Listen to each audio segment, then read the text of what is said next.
नमस्कार दोस्तों, आप सभी का स्वागत है हमारे YouTube channel BCS basic physics में। आज की इस वीडियो में हम कक्षा 11 का जो 6th चैप्टर है वो स्टार्ट करने जा रहे हैं। हमारी जो NCERT की पाठ्य पुस्तक है उसमें जो 6th चैप्टर है वो है कार्य, ऊर्जा एवं शक्ति, वर्क, एनर्जी एंड पावर।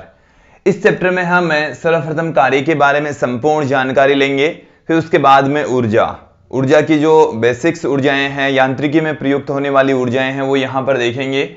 अंत में हम शक्ति के बारे में भी इस चैप्टर में चर्चा करने वाले हैं। दोस्तों, आज की इस वीडियो में हम कार्य की जो डेफिनेशन है, मात्रक विमाएं और कार्य की प्रकृति के बारे में चर्चा करने वाले हैं। दोस्तों, मैं सर्वप्रथम कार्य की जो प्रकृति है या कार्य होता क्या है उसके बारे में थोड़ा सा बता देता हूं कि जब हम किसी वस्तु के ऊपर बल लगाते हैं और यदि वस्तु विस्थापित हो जाती है, इट मीन्स हमने उसके ऊपर वस्तु पर कार्य किया है। तो देखिए दोस्तों, कार्य होने के लिए दो चीजें आवश्यक हो गई है, एक तो बल और दूसरा उसका विस्थापन। यदि बल के अधीन वस्तु विस्थापित हो जाती है तो ही कार्य होगा, अन्यथा नहीं होगा। देखिए दोस्तों कि हम किसी पिंड पर बल लगाने से यदि बल की दिशा में वस्तु में विस्थापन होता है तो हम उसे वस्तु पर या पिंड पर किया गया कार्य कहेंगे। एक एक करके इसकी डेफिनेशन देखेंगे, अच्छे से इसकी जो परिभाषा है उसको समझने का प्रयास यहां पर करने वाले हैं। दोस्तों, तो इसकी जो डेफिनेशन है वो क्या है समझेंगे कि जब किसी पिंड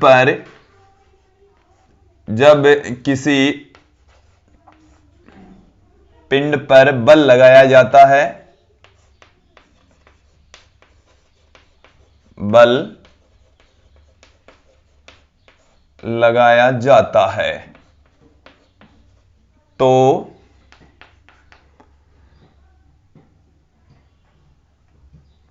तो बल की दिशा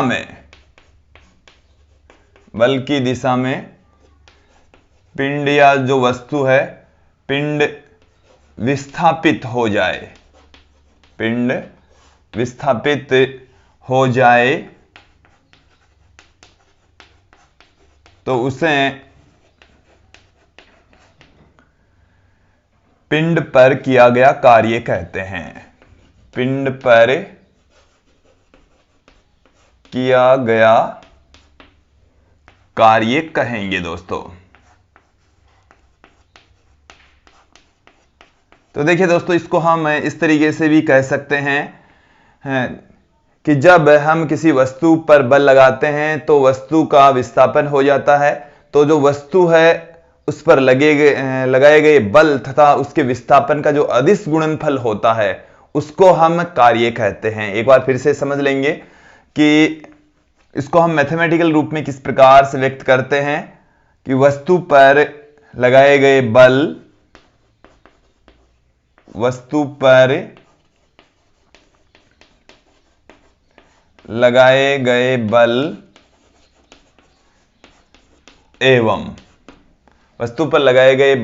एवं वस्तु के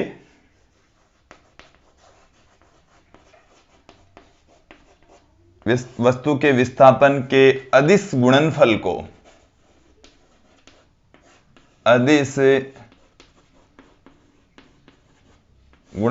को कार्य कहते हैं। अदिश गुणनफल को कार्य कहते हैं। देखिए दोस्तों, इस स्टेटमेंट को हम यहां पर आप लोगों को समझाएंगे भी कि जैसे ये हमारे पास में कोई पृष्ठ है,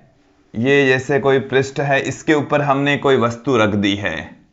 ये हमारे पास में कोई वस्तु है और इस वस्तु के ऊपर हम यहां पर कोई बल लगा रहे हैं। ये जैसे हमने कोई बल कैपिटल F लगाया है। अब ये जो वस्तु पर लगने वाला जो कैपिटल F बल है, ये क्या करेगा, इस वस्तु को इस पृष्ठ के ऊपर इस तरफ विस्थापित कर देगा। और हम ये कंसीडर कर लें कि विस्थापन के पश्चात जो वस्तु है वो यहां पर पहुंच जाती है, इस स्थिति में आ जाती है। यहां से विस्थापित होती हुई ये जो वस्तु है इस स्थिति में पहुंच जाती है। देखिए उसके पीछे रीजन क्या है दोस्तों, इस बल की जो क्षितिज से जो एंगल है वो हमने कंसीडर कर लिया थीटा। इस बल को हम घटकों में वियोजित कर दें तो इसका एक तो इस डायरेक्शन में घटक होगा, पृष्ठ के अनुदिश कह सकते हैं या विस्थापन के अनुदिश बल का जो घटक है। देखिए दोस्तों, जिस दिशा में थीटा होता है उस दिशा में जो घटक होता है वो कोस की फॉर्म में लिखा जाता है, तो एफ कोस थीटा इस डायरेक्शन में घटक होगा, और विस्थापन की ठीक लंबवत दिशा में जो घटक होगा उसको हम एफ साइन थीटा से पुट करते हैं। यहां पर आप देखेंगे दोस्तों, जो ऊर्ध्वाधर घटक है विस्थापन की लंबवत दिशा में जो घटक है एफ साइन थीटा, वो ऊपर की ओर लग रहा है, जो कि नीचे की ओर लगने वाले गुरुत्वीय बल से संतुलित हो जाएगा। न तो पिंड ऊपर गति करेगा न ही पिंड नीचे गति करेगा। क्षितिज से थीटा कोण पर लगने वाला बल है, उसका जो विस्थापन की दिशा में जो घटक है वो एफ कोस थीटा है, उसकी वजह से ही वस्तु यहां से यहां तक विस्थापित हो जाती है। यहां से यहां तक के जो विस्थापन है उसको यदि हम अक्ष से कंसीडर कर लें, किससे कंसीडर कर लिया हमने विस्थापन को? अक्ष से कंसीडर कर लिया, तो ये जो विस्थापन अक्ष है उसकी दिशा में जो बल है एफ कोस थीटा, इन दोनों के गुणनफल को हम कार्य कहते हैं। यहां पर हम देखेंगे कि जो वस्तु पर लगने वाला बल के घटक, वस्तु पर कार्यरत बल के घटक, बल के जो घटक हैं वो क्या क्या होंगे? बल के घटक दो हैं दोस्तों। पहला जो घटक है वो है एफ कोस थीटा। ये जो एफ कोस थीटा है वो है विस्थापन की दिशा में। हम इस वस्तु पर जब बल लगाएंगे तो विस्थापन इस डायरेक्शन में होगा, और इस दिशा में, विस्थापन की दिशा में हम कह देंगे कि जो बल का जो घटक है वो है दोस्तों एफ कोस थीटा। एक इस बल का जो लंबवत घटक है जिसको हम एफ साइन थीटा से पुट कर रहे हैं, और ये एफ साइन थीटा है वो है विस्थापन की लंबवत दिशा में घटक। विस्थापन की लंबवत दिशा में ये वाला घटक है, लंबवत दिशा में। यहां पर आप देखेंगे दोस्तों कि इस बल के दो टुकड़े हो चुके हैं, और जो विस्थापन की दिशा में जो टुकड़ा है वो है एफ कोस थीटा। यही जो घटक है वो इस पिंड को, इस वस्तु को विस्थापित करता है, इस स्थिति से इस स्थिति तक ले जाता है। तो यहां से यहां तक ले जाने में जो किया गया कार्य है बल एफ के द्वारा, बल एफ के द्वारा वस्तु को अक्ष विस्थापन देने में किया गया कार्य, अक्ष विस्थापन देने में किया गया कार्य,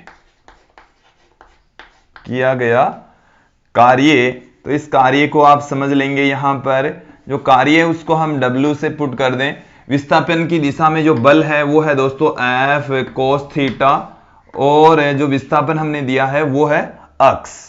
इसे हम इस तरीके से भी पुट कर सकते हैं, एफ अक्ष कोस थीटा। देखिए दोस्तों, यहां से इसको हम इस तरीके से पुट कर सकते हैं, एफ वेक्टर डॉट अक्ष वेक्टर। इसको हम डॉट प्रोडक्ट के रूप में लिख सकते हैं। ये हमारे पास में दो सदिशों का अदिश गुणनफल है। कार्य को हम इस तरीके से परिभाषित कर सकते हैं, W equal to F vector dot अक्ष वेक्टर से लिखा जा सकता है। दोस्तों, हम आप लोगों को समझा दें कि ये जो अदिश गुणन है वो क्या होता है। अदिश गुणन के लिए हम वीडियो बना चुके हैं, आप देख भी चुके होंगे। अदिश गुणन कि जैसे दो हमारे पास में सदिश राशियां हैं, ए और बी, दोनों के बीच का यदि कोण थीटा है तो उसको हम ए सदिश का परिमाण इंटू में बी सदिश का परिमाण इंटू कोस थीटा के रूप में लिखते हैं, जहां थीटा ए वेक्टर और बी वेक्टर के बीच का कोण होता है। इसे हम ए वेक्टर डॉट बी वेक्टर बराबर ए बी कोस थीटा भी पुट कर सकते हैं दोस्तों। तो ए वेक्टर डॉट बी वेक्टर बराबर ए बी कोस थीटा भी इसको लिखा जा सकता है। और यहां पर हमारे पास में जो सदिश राशियां हैं वो है एफ वेक्टर और एक्स वेक्टर। एफ बल है और विस्थापन को हमने अक्ष से लिखा है यहां पर, तो W बराबर एफ वेक्टर डॉट अक्ष वेक्टर से लिखा जा सकता है। तो ये हमारे पास में आ चुका है कार्य का फॉर्मूला, कार्य का सूत्र। अब इसके बाद में हम आगे चर्चा करेंगे कार्य से रिलेटेड। कार्य के बारे में थोड़ी सी और जानकारी लेते हैं। कार्य एक अदिश राशि होती है। कार्य एक अदिश राशि होती है क्योंकि ये दो सदिशों का अदिश गुणनफल होता है, तत्पश्चात कार्य एक अदिश राशि होगी दोस्तों। अब हम बात करेंगे कार्य के मात्रक की। कार्य का मात्रक, कार्य का मात्रक वही होगा जो f इंटू अक्ष का मात्रक होगा।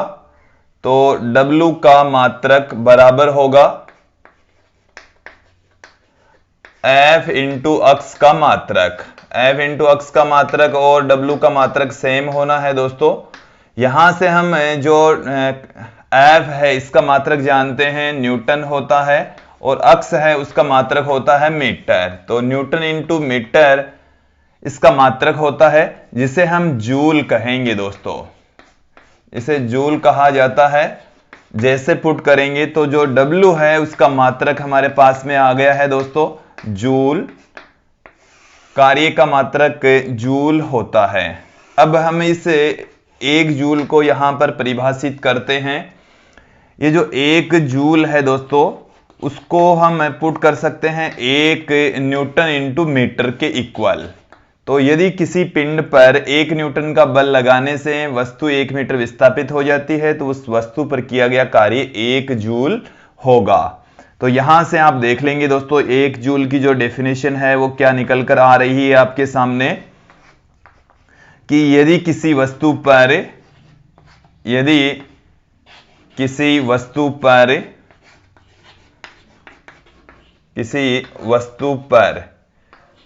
1 न्यूटन बल लगाने से 1 न्यूटन बल लगाने से वस्तु 1 मीटर विस्थापित हो जाए, 1 मीटर विस्थापित हो जाए, तो किया गया कार्य 1 जूल होगा। किया गया कार्य दोस्तों, किया गया कार्य है वो 1 जूल होगा। 1 जूल के इक्वल कार्य की वैल्यू होगी।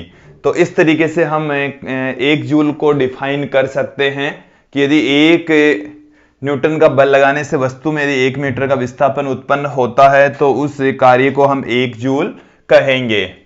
फिर हम बात करेंगे कार्य का CGS पद्धति में मात्रक। कार्य का CGS पद्धति में मात्रक। कार्य का CGS पद्धति में मात्रक क्या हो जाएगा? यहां से आप देखेंगे दोस्तों कि जो W है उसका मात्रक हमारे पास में है F इंटू अक्ष का मात्रक, F इंटू अक्ष का मात्रक। तो यहां से जो F होता है वो CGS पद्धति में उसको हम डाइन से लिखते आए हैं, और जो अक्ष है वो है विस्थापन, जिसे सेंटीमीटर में लिखा जाता है दोस्तों। तो डाइन इंटू सेंटीमीटर इसका मात्रक होगा। तो W का जो मात्रक है दोस्तों CGS पद्धति में डाइन इंटू सेंटीमीटर, जिसे हम अर्ग कहेंगे। इसे क्या कहा जाएगा दोस्तों? अर्ग कहा जाएगा। और यहां पर हम आप लोगों को समझा दें कि जो एक अर्ग होता है वो किसके तुल्य होता है। जो अर्ग है वो होगा दोस्तों, ये डाइन इंटू सेंटीमीटर है, तो डाइन होता है वो होता है ग्राम सेंटीमीटर प्रति सेकंड स्क्वायर। तो यहां पर एक सेंटीमीटर का और स्क्वायर मल्टीपल होता है, स्क्वायर हो जाएगा। तो अर्ग बराबर है ग्राम सेंटीमीटर स्क्वायर पर सेकंड स्क्वायर। अब हम जूल और जो अर्ग है उसके बीच में संबंध देखेंगे। तो यहां से आप देखिए दोस्तों, एक जो जूल होता है वो होता है 1 न्यूटन इंटू मीटर के बराबर। न्यूटन को हम दोस्तों इस तरीके से पुट कर सकते हैं किलोग्राम मीटर प्रति सेकंड स्क्वायर, और एक ये वाला मीटर है तो यहां से मीटर स्क्वायर हो जाएगा। अब हम इसको कन्वर्ट करेंगे CGS पद्धति के मात्रकों में। 1 किलोग्राम को हम दोस्तों क्या लिख सकते हैं? 10 की घात 3 ग्राम यहां से मीटर स्क्वायर को हम देखिए दोस्तों क्या लिख रहे हैं, 100 सेंटीमीटर का स्क्वायर आ जाएगा, बट में सेकंड स्क्वायर चल ही रहा है। यहां पर आपके पास में निकल कर आ रहा है 1 जूल इक्वल टू 10⁻3। यहां से 100 को हम लिख सकते हैं 10⁻2, उसका स्क्वायर होगा तो 10⁻4 आ जाएगा ग्राम इंटू में सेंटीमीटर स्क्वायर पर सेकंड स्क्वायर, और इसे हम अर्ग कहेंगे दोस्तों। तो हमारे पास में आ गया 1 जूल बराबर 10⁻7 अर्ग। तो अर्ग और जूल के बीच में ये रिलेशन होता है, इसे आप अच्छे से दिमाग में फिट बिठा लेंगे। 1 जूल बराबर 10⁻7 अर्ग होता है दोस्तों। तो ये थे कार्य की सीजीएस पद्धति और एमकेएस या एसआई पद्धति में मात्रक। इसके बाद में हम बात करेंगे कार्य की विमा। कार्य की जो विमा है वो किसके तुल्य होगी, W की विमा बराबर होगी F इंटू अक्ष की विमा। W की विमा बराबर होगी F इंटू अक्ष की विमा। F यहां पर बल है, तो बल की जो विमा होती है दोस्तों क्या होती है, बल की विमा है आपके पास में M1 L1 T-2, और अक्ष यहां पर विस्थापन जिसकी विमा हो जाएगी L1। तो W की जो फाइनली विमा है वो क्या निकल कर आ रही है, W की विमा बराबर हमारे पास में निकल कर आ रही है M1 L2 T-2। ये विमा निकल कर आ रही है दोस्तों, ये इसकी फाइनली विमा है। तो ये था दोस्तों कार्य के मात्रक और विमाएं। उसके बाद में हम कार्य की प्रकृति के बारे में यहां पर हम चर्चा करेंगे दोस्तों। अब हम बात करने वाले हैं कार्य की प्रकृति, कि कार्य धनात्मक, ऋणात्मक और शून्य हो सकता है। कार्य कौन सी स्थिति में धनात्मक होगा, कौन सी स्थिति में ऋणात्मक होगा, उसके बारे में यहां पर हम चर्चा करेंगे। सर्वप्रथम धनात्मक कार्य वाली जो स्थिति है वो कब होगी, कार्य धनात्मक, ऋणात्मक और शून्य हो सकता है दोस्तों। तो जो कार्य की प्रकृति है वो धनात्मक, ऋणात्मक और शून्य हो सकता है। कार्य धनात्मक भी हो सकता है, ऋणात्मक भी हो सकता है और शून्य भी हो सकता है दोस्तों। धनात्मक, ऋणात्मक व शून्य हो सकता है। तो इसकी जो प्रकृति है वो यही है कि ये धनात्मक भी होगा, ऋणात्मक भी होगा और शून्य भी होगा। हम बात करते हैं धनात्मक कार्य कौन सी स्थिति में होगा। तो देखिए दोस्तों, हम जानते हैं हमारे पास में जो कार्य का फॉर्मूला है वो क्या है, W इक्वल टू, हमने अभी आप लोगों को बताया कि जो कार्य है उसका फॉर्मूला होता है F अक्ष cos थीटा। तो यहां से ये जो cos थीटा की वैल्यू है वो निर्धारित करेगी कि कार्य धनात्मक होगा कि ऋणात्मक होगा। इसके साथ में इसकी एक कंडीशन शून्य वाली भी इस cos थीटा से निर्धारित होती है दोस्तों। तो देखिए दोस्तों, जब थीटा की वैल्यू, थीटा का मान 0 से लेकर 90 तक होता है, 90 नहीं होना चाहिए, 0 से बड़ा होना चाहिए, 0 के इक्वल या 0 से बड़ा, तब जो वैल्यू है, कार्य है, वो धनात्मक होगा। कि जब 0 less than equal to theta less than equal to 90 degree, तो कार्य धनात्मक होगा। तो कार्य कैसा होगा दोस्तों, धनात्मक होगा। उसके पीछे रीजन समझ लेंगे, क्योंकि 0 से लेकर 90 डिग्री तक जो cos की वैल्यू है वो सदैव पॉजिटिव रहती है, और तत्पश्चात जो कार्य है वो धनात्मक होगा। इसका मतलब समझ लेंगे दोस्तों कि यदि हम वस्तु को बल की दिशा में विस्थापन देते हैं, बल और विस्थापन की डायरेक्शन है वो यदि एक ही रहती है, बल का जो एक घटक है विस्थापन की डायरेक्शन में यदि होता है, तो उस स्थिति में जो कार्य है वो धनात्मक होगा दोस्तों।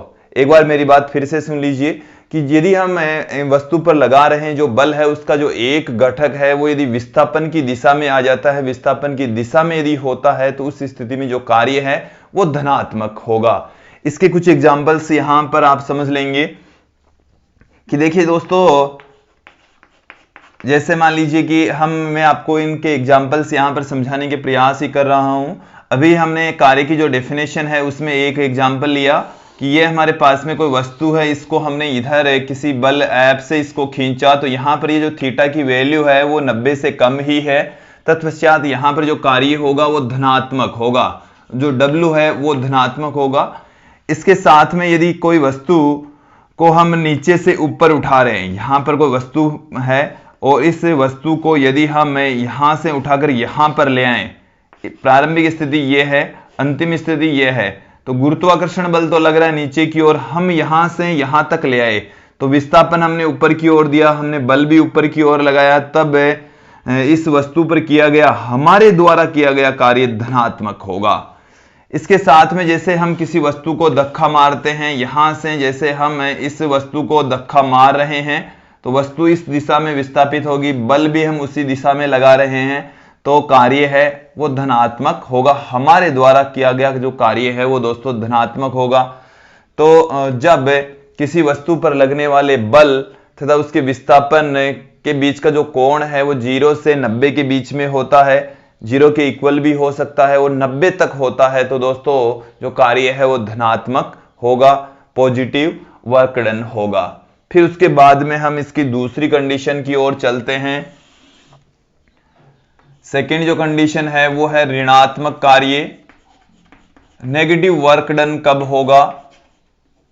जब थीटा की जो वैल्यू है, जब थीटा बराबर, थीटा का मान है वो 90 डिग्री से अधिक होना चाहिए और 180 डिग्री से कम होना चाहिए, 180 डिग्री के इक्वल भी होता है, तो कार्य ऋणात्मक होगा।